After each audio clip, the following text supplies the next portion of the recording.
Hey everybody, and welcome to the launch day of Trailblazer League Reloaded. Man, can I tell you, I am excited. It is a little after 5 a.m. my time. I've been up for the last hour reading through the wiki dump of information, trying to figure out what's good, what's not, and I'm here to give you guys a tier list for every single relic, because we now know all of the wording and the exact details for all of them. And man, is it exciting. It's so good. I can't wait to get into it and play the league in just about another hour or so. So let's get it. The first thing I want to start off with tier lists is these are something that obviously are very opinionated. Where I play something, where you play something maybe wildly different, routing takes a huge factor into a lot of these tiers. What I'm going to do is I'm actually going to rank these against each other in the sense of, like, I'm going to rank the tier 3 relics against each other and only each other, because that's what you're choosing. There's no reason to rank Fairy Flight against Executioner, right? Your tier 2 versus your tier 8. Like, in a vacuum, just looking at the tier 2s by themselves, how do these two compare? And so with that, I'm going to go tier by tier, and I'm actually going to start off with our tier 3 relics, actually, our tier 4 relics, which are our combat styles. Now, the reason why we're doing this is I think this is a good base level to kind of show what I mean by I'm ranking these against each other. And magic, if I can find it in the list, boom. I'm putting these all in B tier. These are all very, very equal in power level. I don't think specifically any one of these is significantly better than the others in a vacuum, right? If you build the best builds for all of these, they all are going to be so strong and so good, and it doesn't matter what you pick. And there's not one that's like leaps and bounds, like, oh, everybody needs to be going range. Like, that's not the case, which means they're just going to go into B tier. We're going to set our stage, right? They're good. Everybody gets them. And it doesn't matter which one of these you really pick. Both Archer's Embrace, Brawler's Resolve, and Superior Sorcerer are very good. They're not bad. They're what you build your whole accounts around, but they can't be busted, right? Now, with that in mind, we're gonna go down the tiers of relics in the order that you get them. So we're gonna start off with tier 1, which is Endless Harvest, Production Prodigy, and Trickster. So let's start with Production Prodigy, actually, with those. So where does Production Prodigy go? Well, Production Prodigy is at least a B tier, right? It's not bad. It's good. It speeds up your production. You instantly craft your full inventories for a lot of different skills. The plus 12 boost to those skills is very, very strong.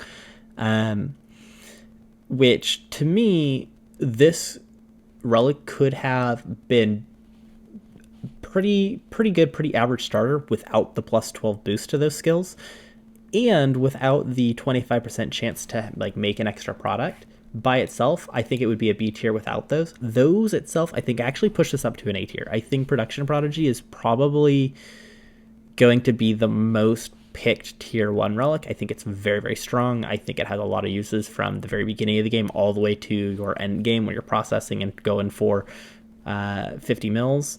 That Production Prodigy is just very, very, very strong. Now, the one downside of Production Prodigy is this turns a lot of your potential AFK time into non-AFK time. Your AFK skills are now only like wood cutting and fishing, and that's it, right? So if you are a player who's going to have a ton of AFK time, it might not be worth taking Production Prodigy, because you're going to ruin being able to AFK cook or craft or smithing, right? You're going to lose some of that AFK time. But I think for most people, this is going to be an A tier relic. Now, to the AFK side of things, let's look at your Endless Harvest. So Endless Harvest, on the flip side, is actually going to be a C tier. I think Endless Harvest drops down for me.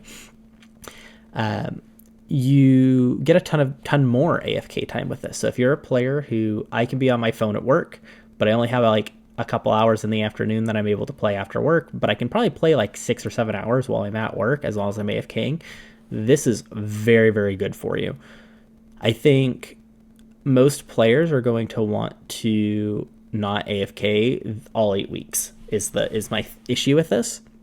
The auto send to the banks is very strong. The extra resources is very, very strong.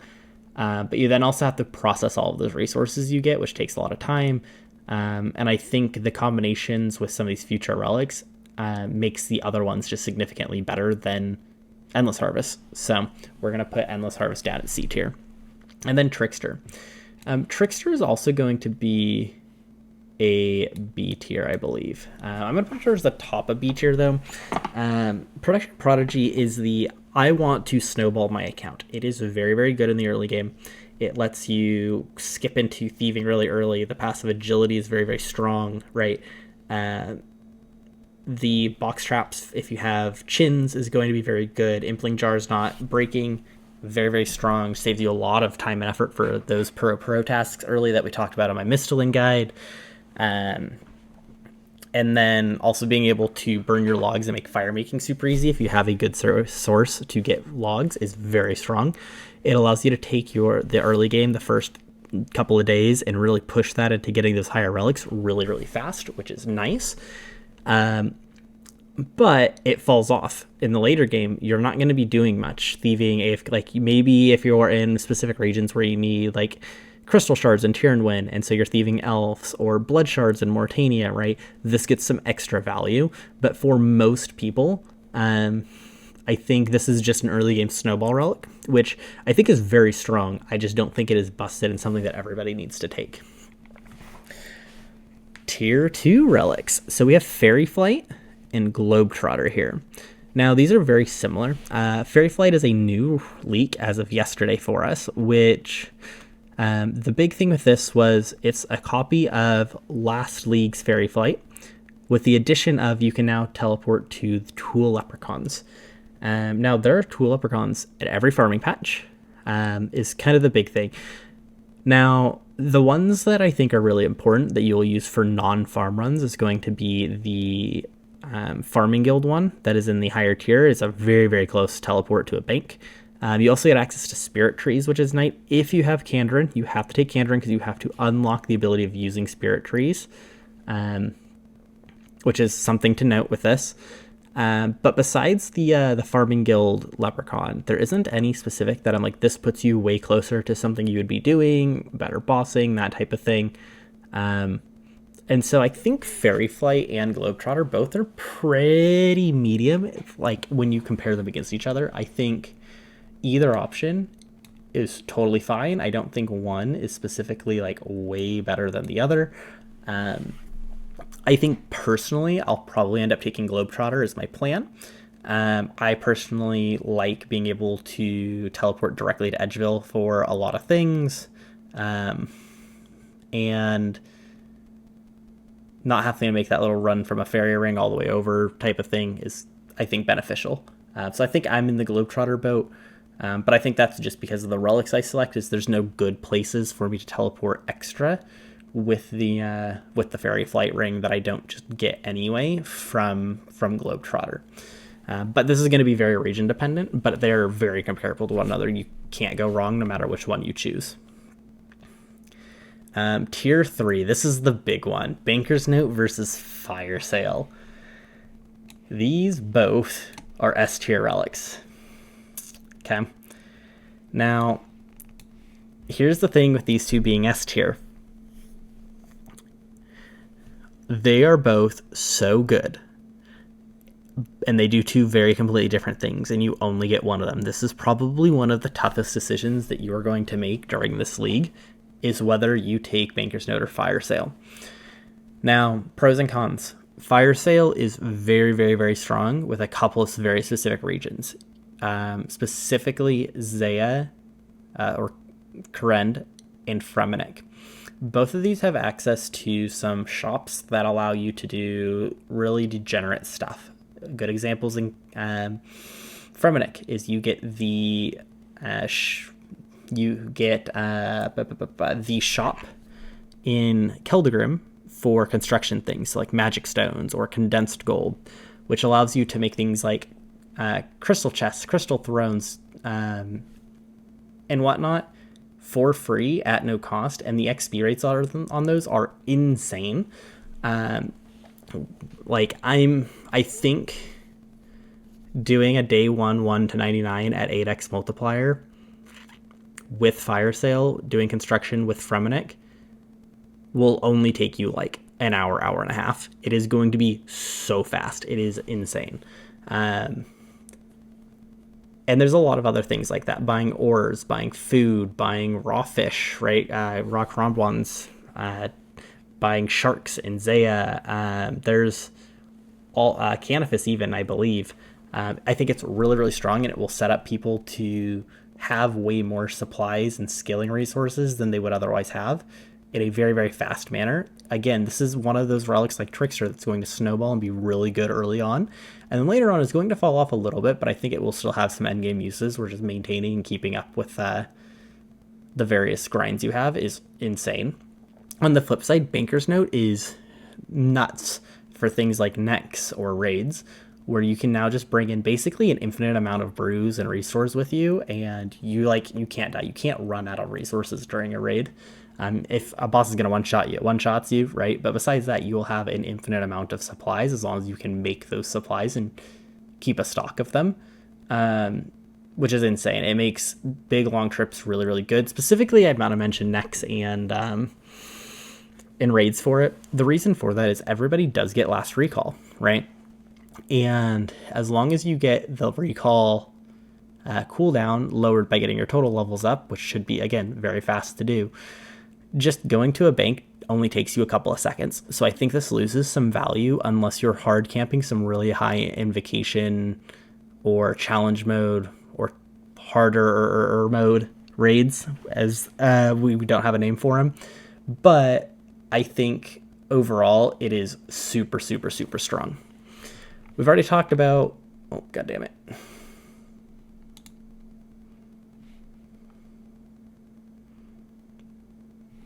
There we go, my bad. We already talked about tier 4 with all the combat relics, so we're gonna go straight into tier 5. Tier 5 is your Bloodthirsty Infernal Gathering Treasure Seeker. All right, let's start with Infernal Gathering. Now, Infernal Gathering is an interesting one because you get a great axe, pickaxe, and harpoon. That's basically an infernal pickaxe, axe, harpoon. Allows you to chop and cook, do all these things automatically. Now, if you have Production Prodigy, which again is personally, I think, the best tier 1 relic for most people, this does almost nothing for you because you don't need to process them then instantly. You just need to click them once, or they just get processed as you're gathering, right? In which case, this loses a lot of value. If you choose the other ones, being able to process things as you get them is pretty nice. But I think because Production Prodigy is going to be as good as it is, and I think most people are going to pick it, I think Infernal Tools actually falls off quite a bit. Bloodthirsty. Bloodthirsty is our Slayer relic that we've been kind of hinting at through a lot of our routing videos. And we made an assumption with Bloodthirsty because it's been this way for every other league, where the Slayer relic has allowed you to choose what Slayer task you are going to want, in addition to increasing your superior spawn rates. It's the two big things that the Slayer relic has always done. This has changed. You no longer get to choose what Slayer task you get. And so this went from being probably an A or maybe even an S tier relic of being able to always do jellies, dust devils, necreals, burst tasks, to it drops and down it goes. And I actually think this actually goes all the way down to D tier. I think this relic is actually worthless. Having everybody gets bigger and badder. Having your superiors increase is nice if you're hunting specifically for an Infernal Heart, which is great for the mages out there, right? but you're going to have so many points. You're going to have a 5x Slayer point multiplier that you get at, I believe, tier 3 or 4. Tier 4 that you unlock that. That will allow you to have so many points to skip with anyway, that just skipping into tasks that give you superiors, if that's what you're hunting and farming for, I think is more than enough, and that you don't need an actual increase in how often you're getting superiors. In which case, I think this relic is actually terrible. I think it's not worth taking at all. And what ends up happening is, if you notice, we have a C tier and a D tier. And when we're comparing these against each other, that means the other one must be really strong, right? So the last relic in this tier is Treasure Seeker. And if you remember in my Mistlin and Karamja video, I had a rant in there about how clues are awful and we shouldn't be doing them, and you should do like one for each tier early on and move on. Well, once you get to tier 5 and you can unlock Treasure Seeker, you're going to do every single clue you get, basically. From a getting points Dragon Cup threshold ideology, right? There is so many tasks looking through the task list of get this many uniques, open this many caskets, type of things, that there is just so many points that you get from just doing clues. The other thing is clues are stackable, okay? Which means that whenever a clue drops, you can just keep it, and you don't have to leave your Slayer task or your boss that you're doing. Just keep on your current grind, keep those scrolls on you, and then when you're in the mood to do a big clue grind, sit down, spend a couple hours doing nothing but clues back to back to back to back to back. And then what this ends up happening is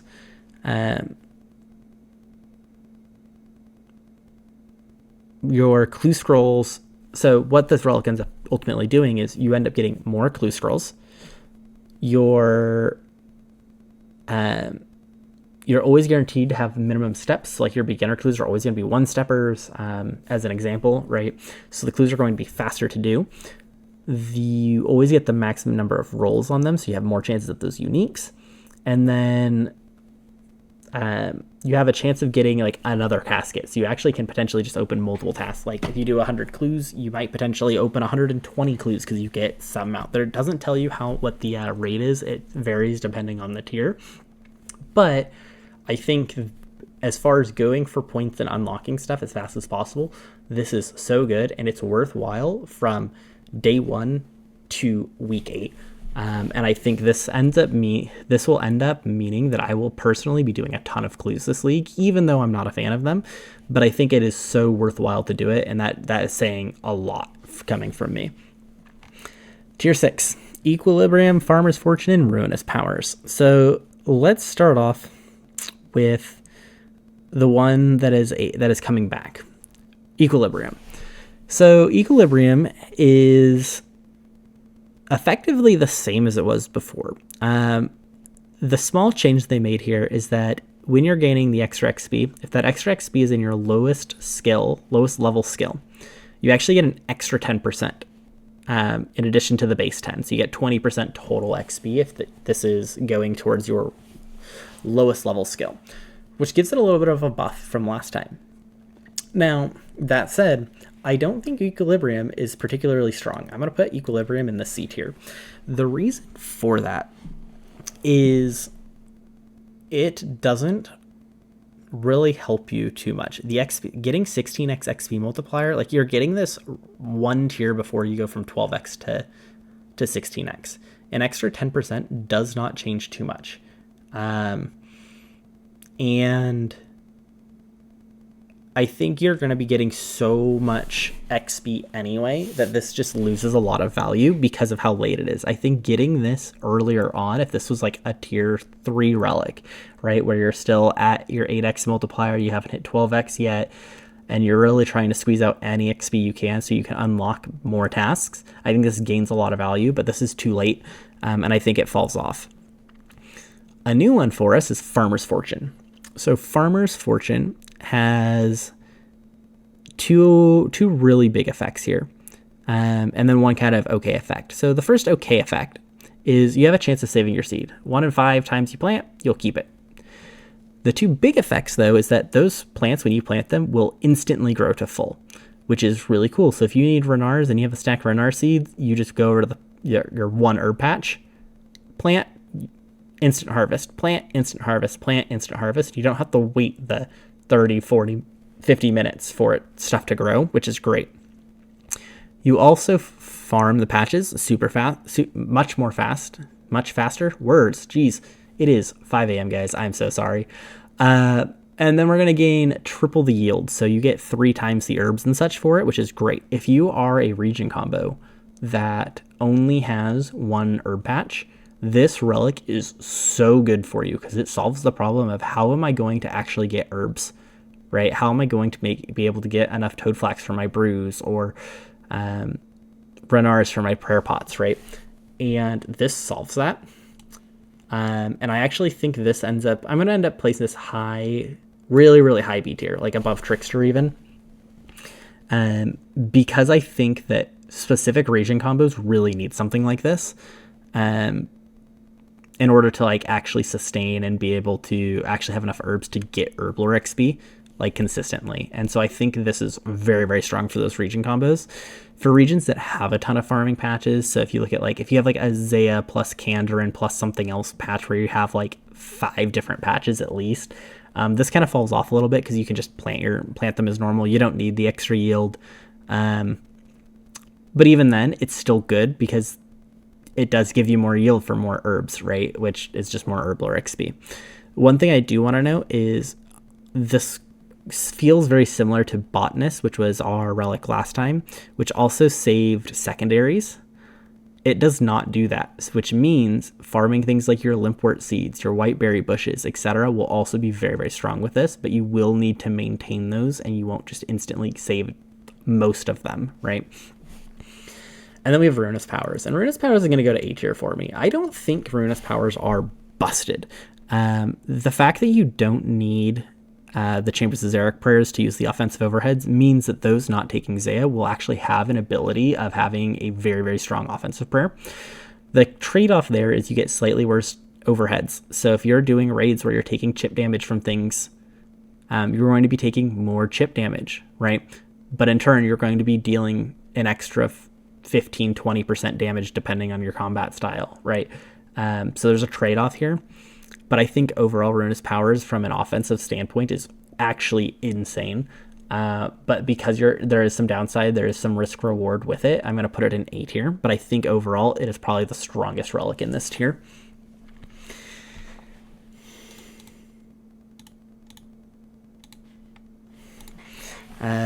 Two more tiers to go. Tier 7. This is your Berserker, Soul Stealer, and Weapon Master tier. So Berserker is interesting, where it's basically a Darox effect, where all of your attacks just have Darox. You get the more HP you're missing, the more damage you're doing. You're guaranteed to hit your max hit if they're at full HP, which is cool. You're just gonna blast the first hit you smack things with. There is going to be some cheese with that, where like you can bring in like a weapon that's max hit is like significantly higher, but its attack speed or something else makes it not worth it. Like using like a BGS to whack things occasionally type of thing may be worth just always just BGS whack. And especially if you're specking, just BGS spec, guarantee first hit, right? You're always guaranteed to hit. We'll make sure you do some damage reduction, which is really, really nice. I think overall, this is a pretty strong relic, and I'm going to put it in A tier. I think it's very easy to camp like middle HP to get just some nice bonus damage in, and that guaranteed max hit, especially if a BGS, a Warhammer, something along those lines, that's really important to hit to make sure the rest of the fight goes smoothly. This is just very good. We then have Soul Stealer, which gives you like a Soul Split-esque effect. Anytime you deal damage, you heal some amount of damage back, which is nice. Scythe and Venerator Bow only heal off the first hit splat. It doesn't heal off the following ones, which makes it fall off a little bit for me, and I think this ultimately ends up becoming really bad. In comparison to the rest of these, I don't think this is actually worth it all. I don't think you need sustain, especially with things like Banker's Node and whatnot earlier on, where you can just bring in infinite supplies. Like, you should basically never need this, and I think Soul Stealer will probably be one of the least picked relics in the game. And then you have Weapon Master. Weapon Master is so busted. It's a flat 25% damage, which is the big thing we didn't know. Which means you always can do 3 additional specs, assuming they don't kill you. Things to note, if you are doing Zerite Crossbow Ruby Bolt specs, you actually can only do 2 because of the health drain of the rubies themselves. You'll actually quote-unquote kill yourself. You'll go to -1 HP, so you will need to eat once somewhere between that, sip a brew, and then blast another one. There are certain space bosses and phases of things that is really good on, things like Warden, specifically like P3, where you can just blast, eat once, blast, and you're not actually missing out on any damage. Be careful with things like Next, just infinitely sending these. Make sure you're healthy. Try to eat, regen. You don't have to blast back to back. You can wait in between some of your specs to click the spec bar again. It doesn't have to be instantaneously. So just eat when you can, eat when it's convenient, and then send those specs in. And I think Weapon Master is so good with things like the Zerite Crossbow. You have tons of God Swords. You have Void Waker. You have Blowpipe even. He's very, very strong to be able to send extra specs out to get those extra resources and healing and whatnot. And then tier 8, the end-all be-all of relics. So I want to start off with Guardian. Guardian summons the Massive Thrall that can deal between 6 and 15 damage. In multi-combat, it does hit AoE damage, which is really good, and it will always attack in the style that your things are weak to. I think this is a very solid A-tier relic. I think this is going to be probably the general go-to relic for this tier for most people. Now, the caveat with that is when we look at Executioner, which is the next relic, you have an axe that you get to throw that will kill anything at 20% HP. I think this relic is actually better when you are soloing. I'm going to also put it in A tier. It's better when you are soloing, and we're going to organize this just a little bit, because nobody else has it. As soon as you have multiple people with Executioner Axe, this falls off pretty significantly. Having one person in your raid group have it, though, is very, very strong and makes it to where every boss just effectively has 20% less HP. And if everybody else in your raid group has like Guardian and are doing these massive damage throughout the fight to help get it down to that 20%, and then you do your one big whack and it dies, the damage should about balance out. But it is significantly better, I think, in solos, because most enrage phases are at the end of people's HP. And so being able to skip things like Zuck Healers or all of P4 Warden or potentially Akka, right? Which, depending on how that interaction works, type of thing. Executioner, when doing solo content, I think is insane and better than Guardian, but in group content, I think Guardian is probably better because one person will probably have Executioner in there, but you don't want multiple. It's a weird balance. And then Retribution. Retribution's going down at the very bottom. Retribution is really bad. It deals damage equal to 200% of your prayer. So you effectively deal just shy of 200 damage if you have 99 prayer.